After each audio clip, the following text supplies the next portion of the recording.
What's cracking, guys? Omar Esop here. Hope everyone's doing well. Hope everyone's eating their vegetables. Check it out. We waited. I know. When the coronavirus hit, I never knew a beer could be so dangerous. When it first hit, there's a ton of home workouts that hit the YouTubes. And again, there was that reactionary group saying, at home workouts, what are they going to do? A whole lot, actually. But we waited, we bided our time because I wanted someone who could drop the science, the knowledge bomb, the literature, what it says, Eric Helms, back on the channel here today to talk about atrophy, preventing muscle loss, what we can do, and an actually effective at-home workout that Eric will walk you through. If you enjoy this type of content, make sure to like the damn video. Also, check out my co-host co-owner of Iron Culture, Eric Out. Link to his social medias in the description. I think this is an even more important time we spoke about in the previous video, not just for mental health, but also for you in order to try and make the right choices. And I think between doing absolutely nothing and then having access to a full facility, doing some of these at-home workouts can be very effective. And depending upon your level of skill and whether you're a beginner, an intermediate lifter, you can actually make gains. So without further ado, if you like this video, the at-home workout and all at-home workouts, getting into the science, make sure to like the damn video, leave a comment below what you want to see next, and without further ado, I've said that many a time, let's get started. What's going on, everybody? Eric Helms here. Probably like you, I'm also on lockdown. Here in New Zealand, we're at what we call level 4, which is essentially full quarantine. Gyms are closed, all non-essential businesses are closed. We're only supposed to leave the house to go on walks and stay 2 meters away from other people. If you've got a home gym, you're one of the lucky few, and I know a lot of you do not, or you're in a very similar situation. So you're probably wondering what can be done in this situation. Now, this video is specifically about what are the realities of maybe not being able to train or just trying to maintain, or what does it actually take to make some level of progress, and to give you kind of a reality check on a situation and perhaps encourage you to think more optimistically in this scenario based on the research we have and to think more creatively. One thing that I always want to tell people is that optimal is almost this first world luxury. When we have access to gyms, when we have access to fancy equipment, all this great opportunities to train exactly how we want or very similar to it, we can think about optimal. But in reality, we never truly get to what is optimal. That's based on our current knowledge and the constraints of our situation. And quite simply, the constraints of our situation has changed. Now we can only think about what's optimal in this scenario. But that's always true. So that's a philosophy against nihilism. So right now, if you're someone who's thinking, well, I can't train optimally, therefore I shouldn't train at all. Well, you never could train optimally. You could just train better. And your situation's changed. So let's make the best of it. So first, if we're going to combat nihilism, first we need to know, well, what would happen if we literally did nothing? And there's actually research on detraining specifically on that. So for example, a study by Huang and colleagues on trained men found that without training at all, 2 weeks off completely, they still maintain their lean mass, which is a very interesting finding. Now, if you were to actually do this, you'd probably see some size losses, but that's probably just due to glycogen and water losses, not actual myofibular protein losses. And if you got back in the gym, that fullness would come back. Your body would go, oh, okay, I need muscle fuel to actually perform these contractions. And you'd see that return of size quite quickly, but you wouldn't have actually lost any muscle mass. Similarly, McMaster and colleagues reviewed all the research on elite rugby players. So these are well resistance trained individuals, and they found that 3 weeks with no resistance training, they can maintain their strength. So this means 2 to 3 weeks of not training at all, and once you get back in the gym, you'd be right back to where you were, or very close to it. So much that it's almost worth saying that, hey, 2 to 3 weeks off, no big deal at all. You're not backsliding, you're just kind of hitting pause. After that point, you will start to see some level of decay in strength and size and actual myofibular protein losses. But we don't have to just not do anything. Like I said, why not optimize the constraints we have in front of us? So let's take a look at, what does it require to actually just maintain strength or maintain size? And what's the minimum dose to actually make progress? Well, Ronestad and colleagues looked at professional soccer players, and they found that training for strength every other week slowly allowed a decay in strength. And they hypothesized that if they simply trained once per week with weights, they'd be able to maintain their strength, which is a great finding for athletes in the in-season when they're actually more focused on their sport-specific skills. But that can be applied to anyone. Even one strength session per week in athletes is sufficient to maintain strength, which is pretty interesting. You're probably saying, I'm not a team sport athlete, I'm not a soccer player, I'm actually an aspiring powerlifter, or I'm an aspiring bodybuilder. Well, don't worry, we've actually got data on that too. A recent review by Androulakis Korakakis was specifically asking the question, what's the minimum amount of volume that a powerlifter could do to actually increase strength over time? And he found a lot of data on the bench press and the squat, and he concluded that only 2 to 3 sets per week training at a 6 to 12 RM, meaning hitting failure between the 6 to 12 rep range, roughly around 75 to 85% of 1 RM, was sufficient not only to maintain strength, but actually increase strength in trained men. And that's pretty cool, given, probably even better than that would be to do like heavy singles or 2s or 3s or 4s or 5s, but there's just not a lot of research on that type of training.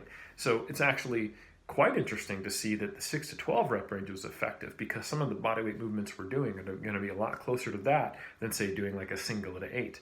So for all you powerlifters out there, even if you don't have access to heavy weights or the exact movement you want to train with, this is indicative that you can probably maintain a fair amount of strength, even training in moderate rep ranges.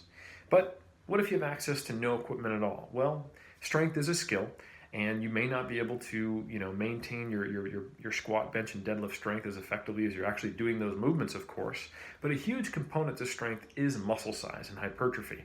And if your goal is hypertrophy, or if you want to maintain that component of strength, we've got some really good news for you.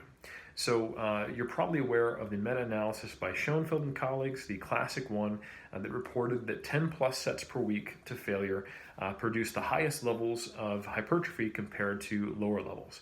And this is kind of where that general recommendation comes from, that you'll probably see in like my Muscle and Strength Pyramid books, and that a lot of evidence-based experts will talk about. Like, a decent place to start would be around 10 sets per week.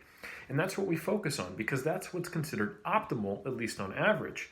But what we don't often talk about is that the two other brackets in this study, 1 to 4 sets per week and 5 to 9 sets per week, also produced improvements in hypertrophy.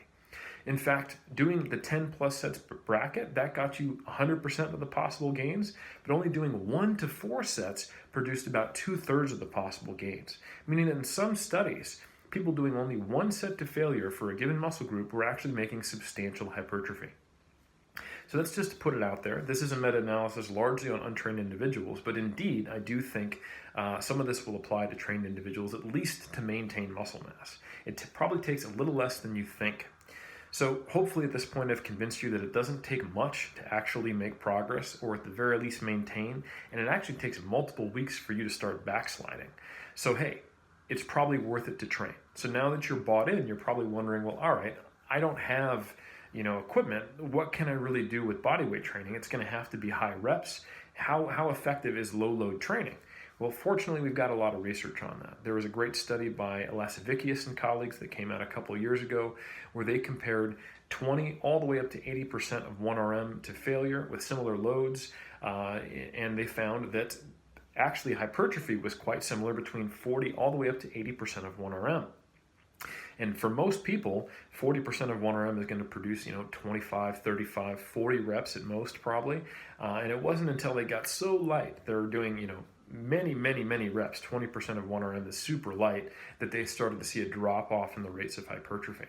So that means that, probably the high rep training can be quite effective. And just to put, another feather in your cap to have some more confidence, there's another study by Schoenfeld and colleagues where they compared identical programs, one training to failure in the 8 to 12 rep range, one training to failure in the 25 to 35 rep range, and they found very similar rates of hypertrophy. So yes, high rep training is definitely effective for maintaining and even gaining muscle mass just as effectively as moderate rep ranges.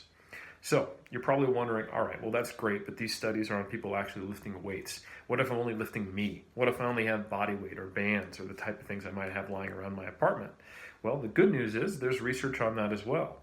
Kikuchi and colleagues compared bench press at 40% of 1 RM, so low load training with bench press, to push-ups on the knees to get a similar number of reps to failure, and they found that these individuals in this study gained similar strength and also similar hypertrophy from doing push-ups versus bench press.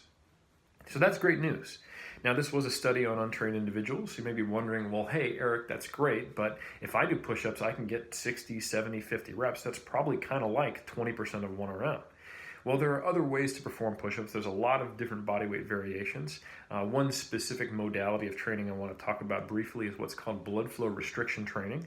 And this requires not even any real equipment. You can do this with an ACE bandage. You can do this with knee wraps if you have them, or long wrist wraps, or of course the actual blood flow restriction bands that you might see on Amazon that you can purchase for around $15. Just stretchy elastic material with a plastic buckle. And you simply put these around the proximal limb, basically up at the armpit and at the top of the hips, and you can wrap, and there's research on this, which I'll talk about in a second. You can wrap to roughly a 7 out of 10 perceived tightness, and then you can do reps to failure for say 3 to 4 sets, and that will produce similar hypertrophy, even at 20% of 1RM, to heavier loads.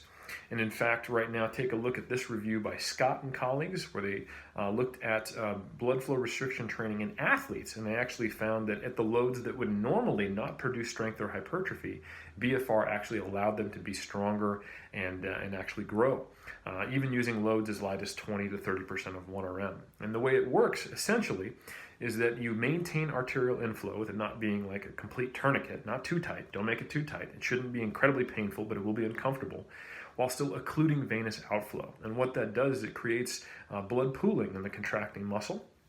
It allows metabolites to accumulate, but it doesn't really allow them to get out. So buffering is hampered, and essentially you start to fail earlier. You start to recruit higher threshold motor units because other ones are fatiguing faster than would normally occur. So it massively drops off the number of possible reps you can get. You hit muscle failure earlier, you recruit higher threshold motor units, and that's why it can help to induce strength and hypertrophy gains in much lower loads. So we've got great research here to suggest that, hey, with a little bit of creativity and a little bit of foresight and a little bit of anti-nihilism, you can actually make some great progress. And what I want to show you now is a short clip of me training. And here are some creative ways to use things just in your home to actually train. So you can use a door frame for pull-ups. You can use 2 chairs that are sturdy for dips. You can hook your legs on the bottom of a couch and do Nordic hamstring curls, which are eccentric dominant hamstring curls. If you haven't done them in a while, be prepared for a little bit of DOMs afterwards. You can do pike push-ups as shown here to get basically a shoulder press stimulated. You can do sissy squats. I'm doing them here with BFR, but unless you're getting more than 30-40 reps, you don't need to use BFR. And you can also do, right here I'm doing banded bodyweight hip thrusts, also with BFR, to really fatigue my quads and hamstrings and really target the glutes. But if you do a single leg hip thrust, that'll also be very effective. I'm also doing rows here on a table. So this is all stuff I've found around the house. And honestly, I was hitting failure in these movements somewhere in the 6 to 20 rep range, or at least around 8 to 10 RPE, or only 1 to 2 reps from failure on my initial sets. This is a very effective way to train. There's no reason for the muscle groups I'm training here this wouldn't be just as effective as traditional weight training. So if you have literally nothing except chairs, a table, a couch, and the ground, you can do things like clapping push-ups to make push-ups harder so you don't have to get 50 or 60. With actually getting air on that push-up, it requires you to put more force into each rep, meaning that you're going to hit failure and get less reps. I have done more than 60 reps in a row on push-ups, but here I only got like 20 on my first set doing clapping push-ups. So these are really effective ways to train almost every muscle group. Truly, if your goal is hypertrophy, I actually think you can make overall physique progress just doing a routine like this with 3 to 4 sets per muscle group, 2 to 3, maybe 4 times a week, depending on how advanced you are. If you've got access to kettlebells, bands, hip circle, or even light weights, you can make even better progress. This is just to show you that with literally nothing, you can do a fantastic job. Honestly, just for complete disclosure, I think the only thing you can't really effectively train that well is your spinal erectors.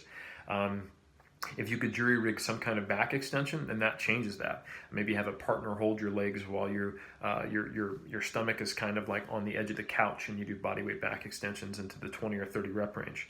So if you can figure out how to jury rig a back extension, you even solve that problem. But my point is right now you can do a lot more than you probably think. And even if your goal is almost purely strength, I'm going to give you a personal story. I had hip surgery back in 2017, and I knew that I would simply just not be able to do squats or deadlifts for at least 12 weeks post-surgery. But I also knew that maintaining my muscle size was a huge component to strength. So I started doing leg extensions, leg curls, and very light hip thrusts around the 4-week mark, and doing machine work where I could. And then eventually at the 12-week mark, I was cleared to squat and do conventional deadlift. But I'm a sumo puller. So it took actually 3 months before I was able to do sumo deadlifts. And it took, 4 months to do sumo deadlifts and 3 months before I could squat. But at the 24-week mark post-surgery, so that's 12 weeks of squatting, I hit a high bar squat PR. And then similarly at that same time, I hit an equal PB on sumo deadlifts. So with just 12 weeks of squat training and 8 weeks of sumo deadlifts after taking,